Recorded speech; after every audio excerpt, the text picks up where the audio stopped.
A continuación, hará uso de la palabra el doctor Ricardo del Barco. Ricardo del Barco es abogado y doctor en Derecho y Ciencias Sociales por la Universidad Nacional de Córdoba. Es profesor titular de Ciencia Política y Comunicación en las Facultades de Derecho y Ciencias de la Comunicación de la Universidad Nacional de Córdoba, ex convencional constituyente de la provincia de Córdoba, ex asesor de la Cámara de Diputados de la provincia de Córdoba, ex asesor de gabinete del ministro de Defensa de la Nación durante los periodos de 1991 a 1996, profesor invitado de las Universidades Españolas de Navarra, Zaragoza, Deusto, Bilbao, Complutense de Madrid, Pontificia, Universidad de Comillas, Palmas de Mallorca, Santiago de Compostela y Alemana de Passau. Es autor de varios libros y trabajos de su especialidad, entre otros El régimen peronista, Historia política argentina, Consolidación democrática y Concertación. Doctor Ricardo del Barco, tiene uso de la palabra. Muchísimas gracias. Muchísimas gracias, María Cecilia. Gracias a los organizadores de este evento y muchas gracias a la posibilidad de compartir la cátedra con estas dos prestigiosas colegas. La doctora Ábalos literalmente ha agotado con su sapiencia la cuestión de la constitucionalidad de las reelecciones provinciales en el análisis de los fallos de la Corte, así que no voy a tocar este tema que ha sido muy bien expuesto y que seguramente la colega tucumana va a darnos una visión muy certera de el caso Tucumán y casos afines. Yo quiero referirme, pero hago una pregunta, ¿se está escuchando bien?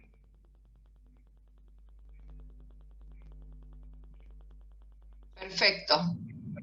Muchas gracias. La tecnología a veces no sabe si uno está hablando solo o le está hablando a otros que lo están escuchando. Por eso la digresión. Bueno, yo en realidad, cuando apareció este tema de la reelección, les confieso que voy a introducirlos a la cuestión de mano de dos textos no jurídicos. El padre Solana, ese personaje de ficción de Arturo Uslar Petri, en su oficio de difunto, es convocado a la oración fúnebre porque ha muerto el general Peláez. El general Peláez es este presidente permanente, hacía varias décadas que estaba en el poder de ese país ficcional.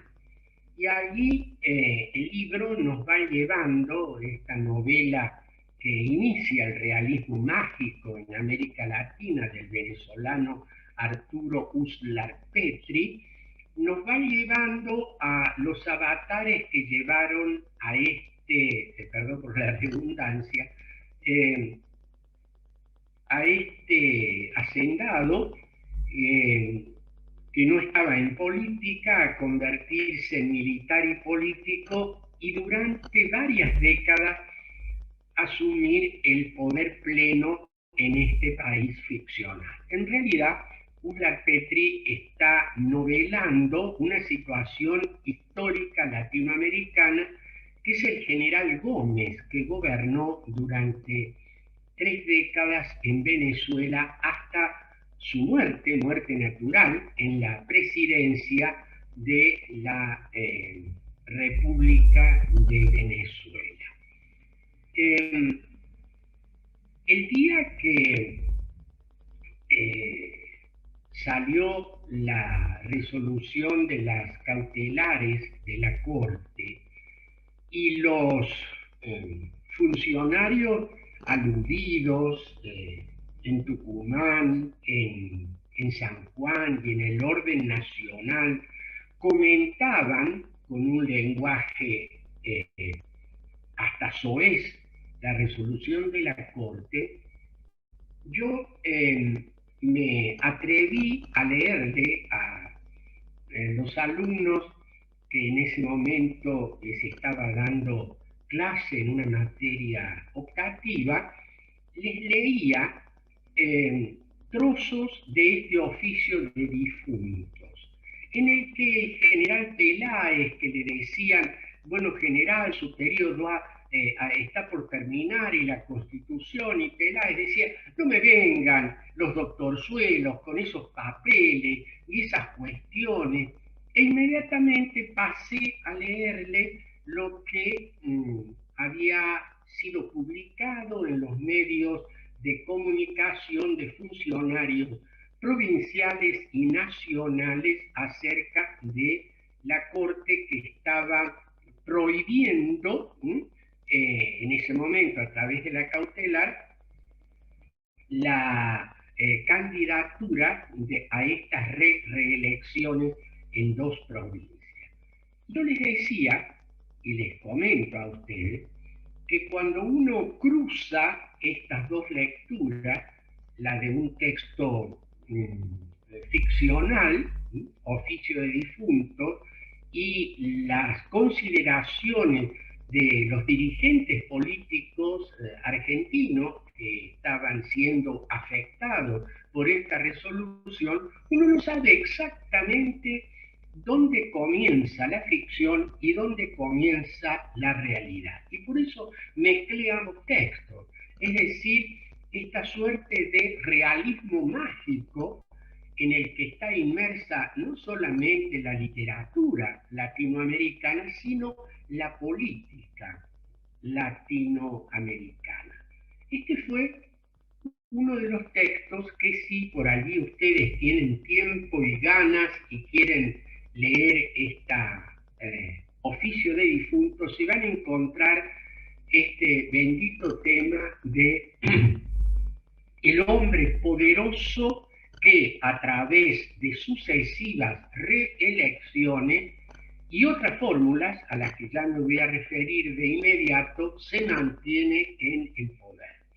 El otro texto, que es un texto muy actual, se llama La revancha de los poderosos, de Moisés Naim, un venezolano que vive en los Estados Unidos, periodista, fue funcionario en alguna época en su país de origen, Venezuela.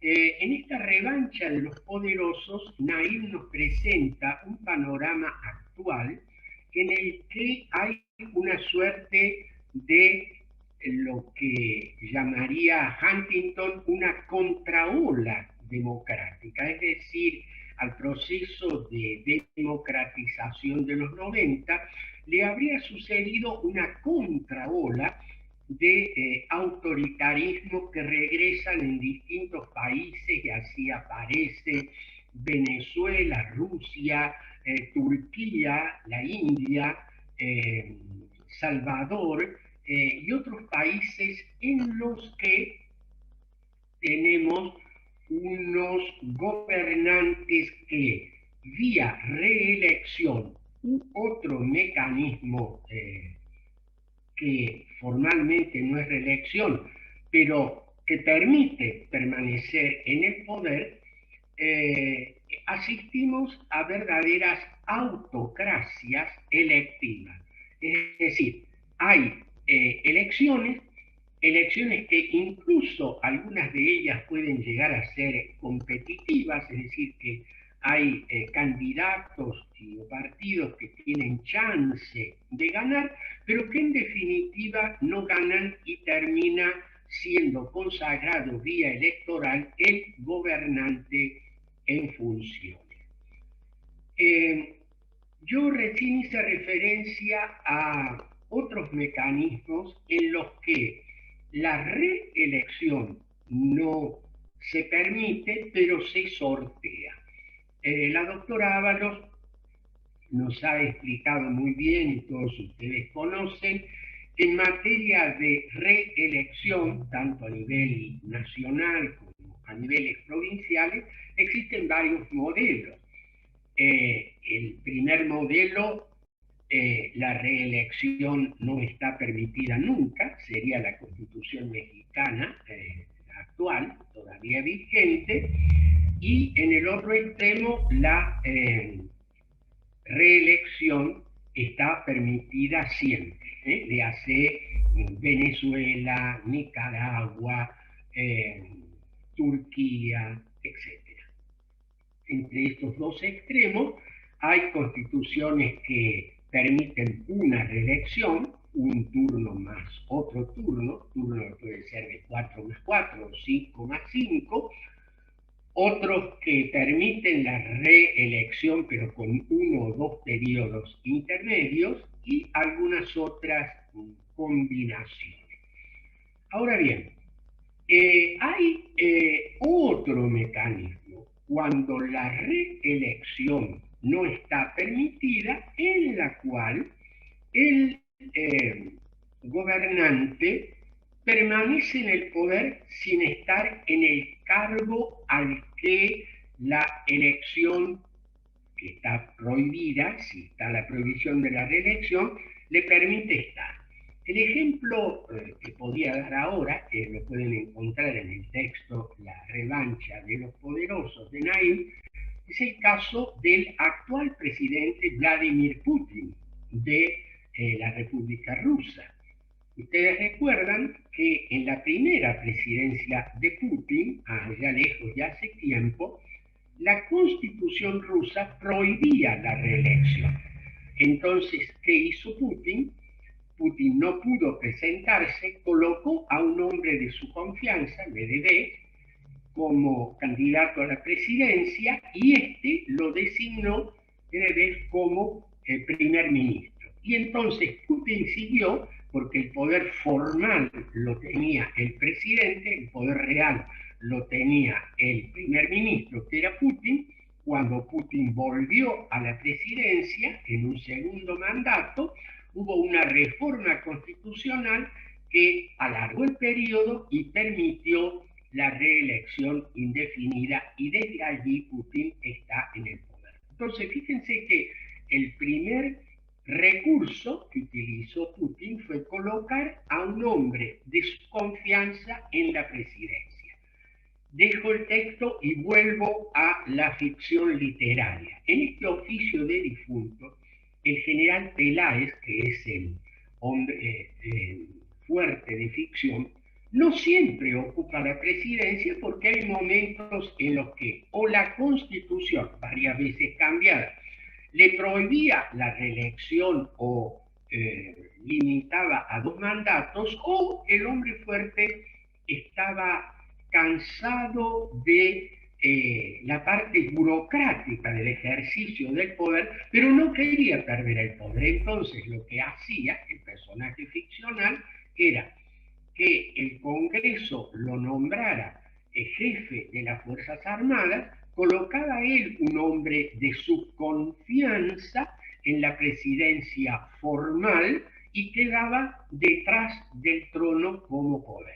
Cualquier referencia a la realidad argentina no es mera coincidencia. Esto de que ocupe la titularidad del Ejecutivo alguien que carece de poder, y el poder está detrás del trono en otra persona, hombre o mujer, con o sin cargo formal. De esta manera, cuando se han planteado, tanto a nivel nacional cuanto a nivel de las provincias, la prohibición de una reelección sucesiva, un tercer o cuarto mandato, se ha recurrido a esto que lo llamo el principio dinástico, es decir, una suerte de contradicción en una república donde se apela al principio dinástico. ¿Qué es esto?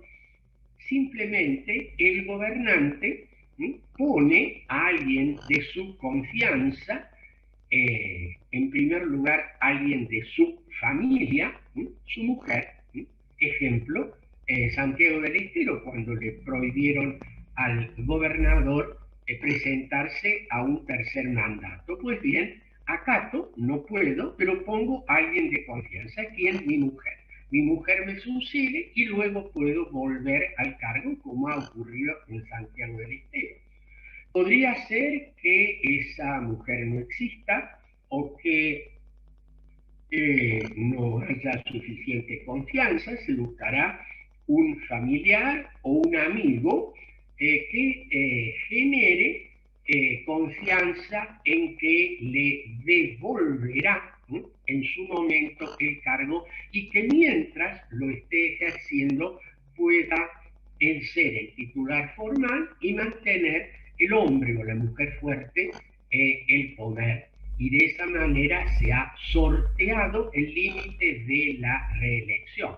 Ustedes conocen que hay constituciones latinoamericanas que impiden la reelección, Honduras por ejemplo, y que entonces la actual presidente de Honduras es la mujer de un expresidente. Pero en otros casos en los que las constituciones colocaban,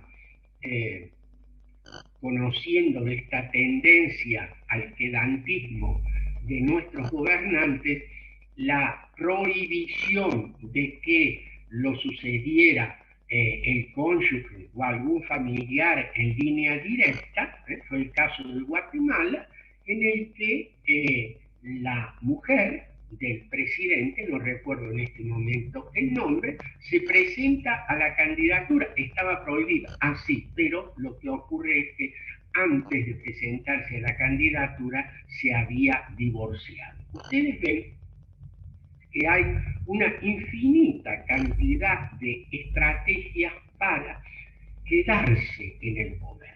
Y ahora sí voy a volver como hombre de derecho y como hombre que ha estado en el debate político a la cuestión de la reelección a nivel provincial.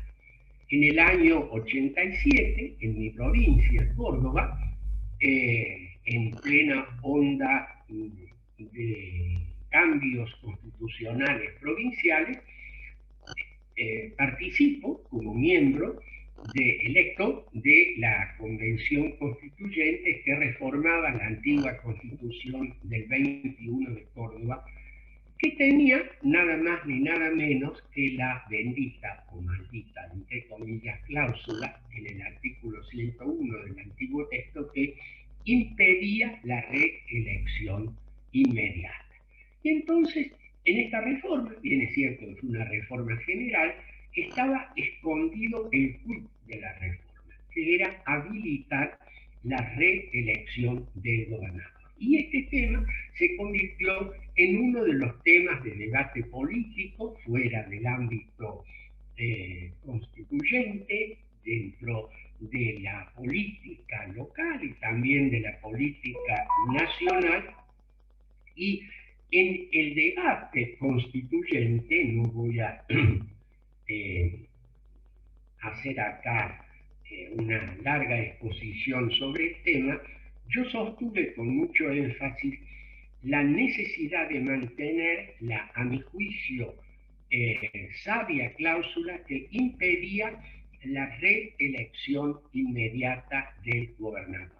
Los votos no alcanzaron, triunfó la tesis reeleccionista y se habilitó y luego optó el entonces gobernador a un segundo mandato y luego, este es otro aspecto de la discusión, intentó y logró un tercer mandato a cuento de que el primero se había desarrollado con la antigua Constitución y que la nueva habilitaba 2 mandatos.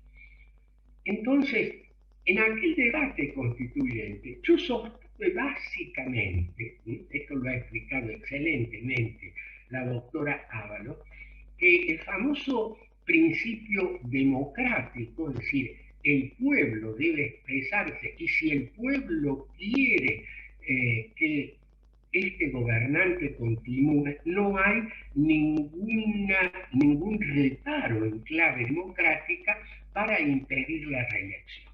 Enfrente estaba lo que muy sucintamente se llama el argumento republicano, que hace a la periodicidad de los mandatos, habilitado que es la reelección, la posibilidad de esa periodicidad queda anulada, aunque prácticamente otro puede ganar. Apelé, no tengo tiempo de leerlo ahora, pero digo dos líneas, de un texto muy fuerte, lo leí en el debate constituyente, de alguien que decía básicamente: me opongo a la reelección. La cláusula constitucional de la Constitución del 53 que impide la reelección del presidente es una de las más sabias, y que admitida la reelección no faltarán recursos de todo tipo para, y comenzaba a enunciar una serie de males. Curiosamente, quien decía estas palabras era nada más ni nada menos que el presidente de la Nación en este momento, cuando se refería a la reforma constitucional del 49. Mi opinión es contraria a tal reforma, dijo Perón con mucho énfasis. Como ustedes saben, la Constitución del 49 habilitó la reelección, pero fue a una segunda reelección y poco tiempo antes de su caída había sido proclamado como candidato para un tercer mandato. Es motivo de otra discusión si lo que entonces decía el presidente Perón era una afirmación en la que no creía o creía realmente en lo que dijo, pero lo que él preanunciaba que iba a ocurrir, ocurrió en aquella Argentina en la cual la reelección se permitió a través de la reforma del 49.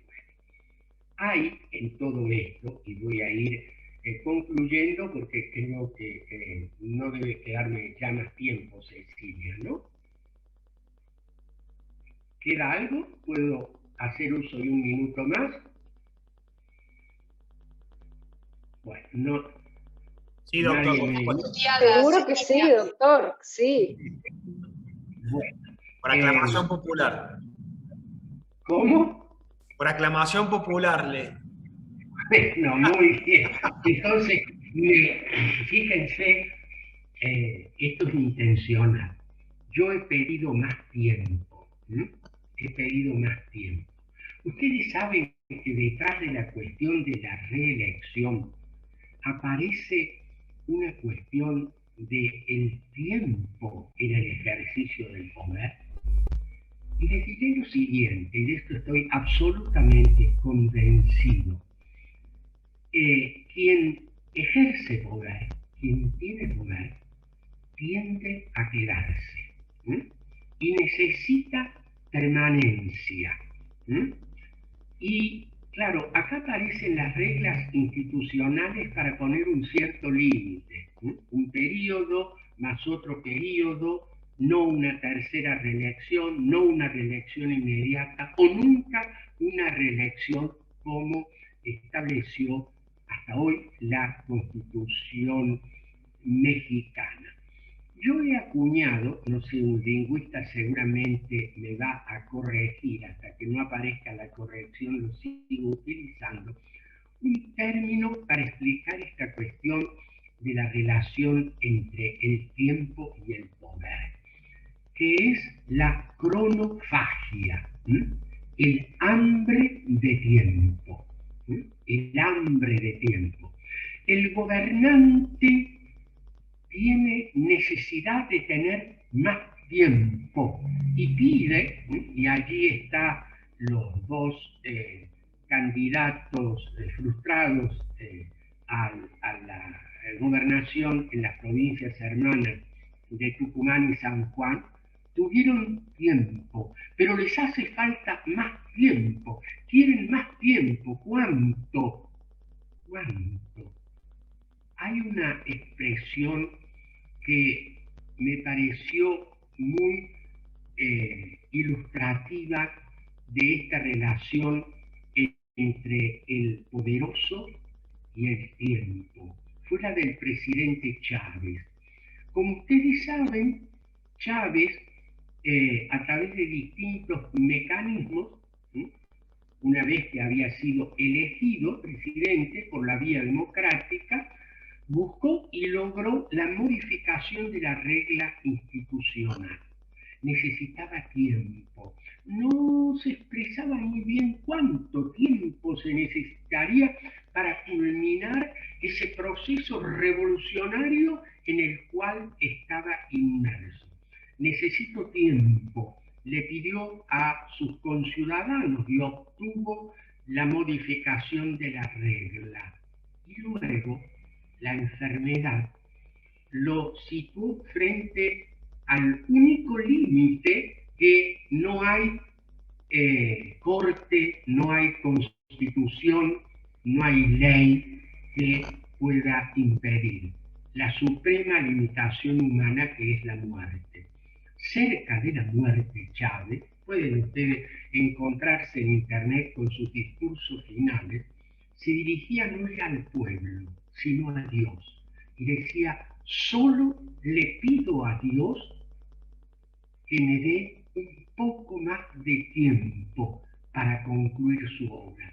Todo el tiempo que había tenido no era necesario. Nunca, frente a esta cronotiempofagia, hambre de tiempo, puede ser saciado.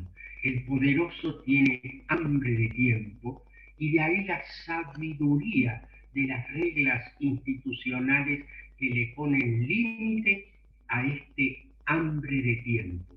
Yo sé que hay muchos argumentos en clave democrática que dice: no le impidamos al demos expresar su voluntad, y si éste quiere mantener este gobernante, no podemos impedírselo. El poder tiende a expandirse, el poderoso tiende a quedarse, y ese poder que se expande y ese poderoso que no va reconociendo el límite termina destruyendo el sistema democrático republicano. Y acá utilizamos términos: democracia, voluntad popular; república, limitación y control del poder; vigencia de los derechos fundamentales. Hoy el tema reelectivo ha aparecido a nivel provincial. No dudo que pueda reaparecer a nivel nacional. Y ustedes me dirán: bueno, sí, pero ya está establecida la regla constitucional que solamente hay otro periodo. Ustedes saben que hay distintas formas de sortear esta regla respetándola formalmente, como por ejemplo apelando al principio dinástico. Un familiar o un amigo quedarán en el poder presidencial o en la gobernación, se respeta la regla: no pierdo el poder, sigo gobernando. Disculpen si los he llevado muy a la literatura, pero ustedes saben, leen y escuchan, y las cosas que se dicen en los medios de comunicación superan ampliamente la creación literaria de nuestros mejores escritores. Vargas Llosa, Arturo Uslar Petri y tantos otros, como el cubano Alejo Carpentier, quedan prácticamente reducidos a polvo cuando uno repasa las declaraciones de políticos y, entre comillas, juristas y aún hasta jueces en esta realidad en la que se busca justificar de cualquier manera los gobernantes que permanezcan mucho tiempo. Muchas gracias. Muchas gracias, doctor. Cecilia, antes de presentar a la doctora Fontán, quería comentar que, bueno, en la presentación del doctor Del Barco se mencionó que fue convencional constituyente en la reforma de Córdoba de 1997 y tuvo una importante intervención en esa convención justamente sobre la reelección, que fue uno de los temas que se discutió en aquella reforma, y que el doctor participó en este libro que hemos publicado a 30 años de la reforma de la Constitución de Córdoba, que justamente trata la cuestión de la reelección, por lo cual es un tema que el doctor viene tratando ya hace varias décadas. Simplemente quería mencionar eso y agradecer de nuevo al doctor Del Barco. Gracias a vos, Cristian, que me permitiste en ese libro que coordinaste plantear este tema que planteé con mucho énfasis en la Convención Constituyente. El escenario aquel, siempre lo recuerdo, fue muy latinoamericano, porque comenzamos a debatir a las 3 de la tarde de aquel día que se aprobó de la cláusula reelectiva.